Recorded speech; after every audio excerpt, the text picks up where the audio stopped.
kami dari kelompok 2 akan mempresentasikan tentang pengolahan air limbah industri minuman ringan dengan merek teh botol. Kami dari kelompok 2 terdiri dari Astrid Triwandani, Gabriela Tulorimevia, dan Ignatius Ananitio Dwi Putra. Lanjut yuk. Jadi untuk industri yang kami pakai itu adalah industri PT Sinar Sosro yang merupakan industri jenis minuman ringan. Lokasi industrinya sendiri berada di Jawa Tengah. Lanjut. Nah, untuk air limbah pada industri teh botol itu biasanya berasal dari proses pencucian botolnya, mesin filler, dan sisa teh yang terikat dalam botol bekas. Lanjut yuk. Nah, jika dilihat dari kualitas influent air limbahnya dengan parameter yang dilihat itu dari suhu, pH, BOD, dan COD, lalu TSS. Nah, dari tabel ini kita bisa lihat bahwa nilai BOD, COD, dan TSS ini melebihi baku mutu yang ditetapkan dalam Peraturan Daerah Provinsi Jawa Tengah Nomor 5 Tahun 2012.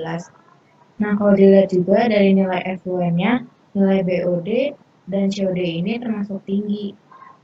Nah, untuk pengolahan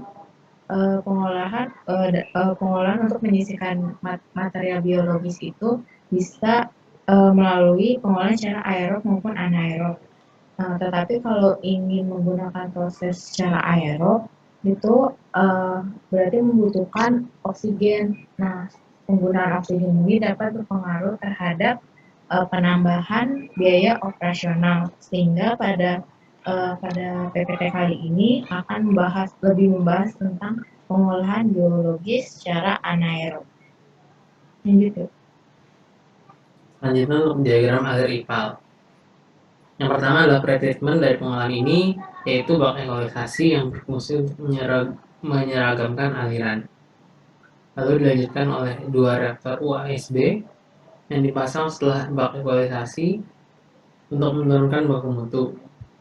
Waktu tinggal air limbah di reaktor ini adalah 19 jam dengan pH di dalam reaktor sebesar 6,5 sampai 7. Lalu selanjutnya dilakukan pengolahan wetland.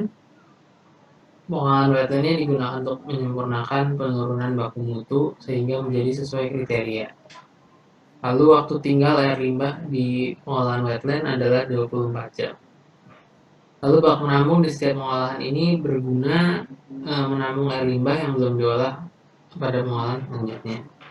Lalu terakhir air siap dialirkan ke badan air terdekat. Untuk yang pertama reaktor upflow anaerobic sludge blanket. Yang pertama cara kerjanya adalah air limbah masuk ke bawah reaktor dan dialirkan menuju ke atas. Lalu melewati sludge bed untuk menghasilkan wet metana dari mikroba anaerob berupa granul. Lalu melewati baffle yang berguna untuk menyaring granul sehingga granulnya tidak ikut keluar ke effluent. Lalu effluent yang keluar ada 2, yaitu air dan gas. Gas yang dikeluarkan ini adalah gas metana. Lalu dalam pengolahan ini terdapat 2 unit reaktor stainless steel dengan diameter 770 mm, tinggi silinder 2290 mm, dan volume 1165 liter. Lalu untuk pengolahan wetland sendiri adalah area transisi antara tanah dan air.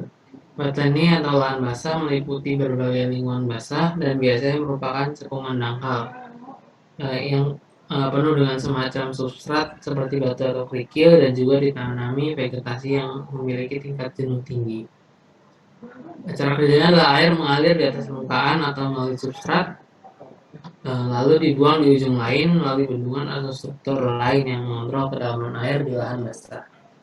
Vegetasi yang biasa dipakai di pengolahan wetland adalah tanaman jenis hidrofita. Selanjutnya untuk kualitas efluen air limbah, dan di sini ada tabel dengan parameter suhu, pH, BOD5, COD, dan TSS. Jadi dapat dilihat bahwa efluen yang dikeluarkan oleh WSB tersebut masih jauh untuk melebihi dari baku mutu yang telah ditetapkan.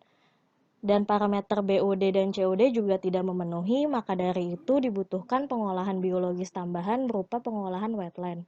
Tujuannya untuk menurunkan angka parameter sehingga efluen bisa dibuang ke lingkungan agar parameter tersebut bisa memenuhi baku mutu Peraturan Daerah Provinsi Jawa Tengah Nomor 5 Tahun 2012.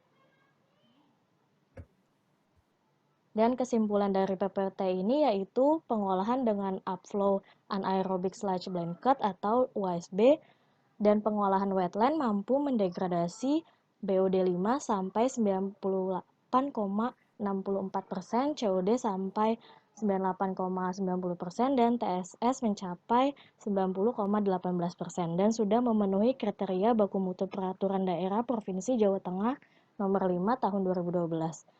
Untuk pengolahan menggunakan upflow anaerobic sludge blanket atau UASB dan pengolahan wetland juga memungkinkan air limbah terolah dan dapat didaur ulang. Dan sarannya yaitu pada proses pengolahan biologisnya secara anaerobik akan menghasilkan gas metan. Gas metan tersebut dapat dimanfaatkan dalam proses produksi sebagai biogas. Jadi hal ini supaya gas metan tidak mencemari lingkungan dan dapat memotong ongkos produksinya. Sekian dan terima kasih.